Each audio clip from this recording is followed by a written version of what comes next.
Our next topic is speed. Speed is the total path length upon time taken, or it can be total distance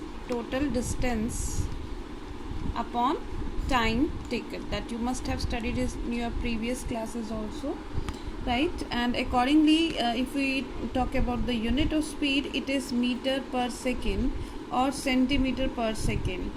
And dimension formula we already have done is dimension formula is m0 L t minus 1.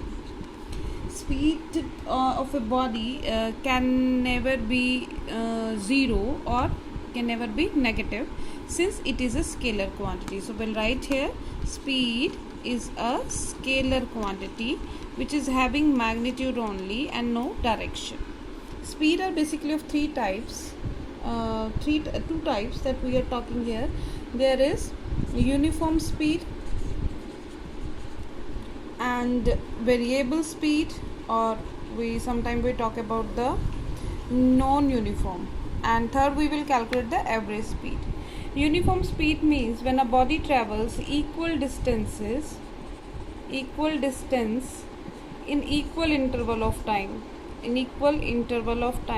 So in this case the speed of the body will be uniform.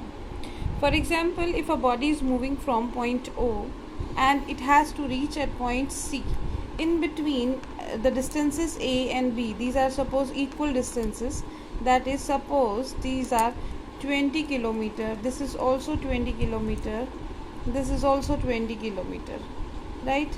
Now if a body while traveling across this path covers this 20 kilometer in suppose 1 hour, and again next 20 kilometer in 1 hour, and again in next 20 kilometer in 1 hour, in this case such speed is said to be uniform speed, because at every interval of time, at every equal interval of time, the body is traveling equal distances. So such kind of motion is called uniform motion or uniform speed. Variable speed, when the speed of a body is changing, in that case that example is called that body is said to be in variable speed.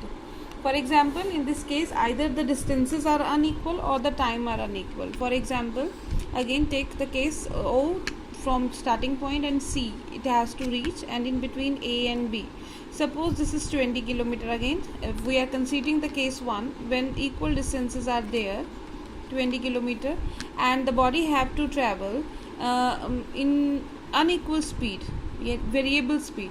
So for example, this is the case when it takes 1 hour, and then suppose the road is completely empty and there is no more vehicles. In that case you speed up your vehicle. In that case next 20 kilometer it travels suppose with in half an hour, and next is most crowded area. In that case the speed will naturally the person will take more time to cover that 20 kilometers. So let us suppose that it takes 1.5 hours to cover this and then reaches to C. Now you can see here the equal distances are covered in unequal interval of time. So such kind of speed is called variable speed. Next we will talk about the average speed of a body.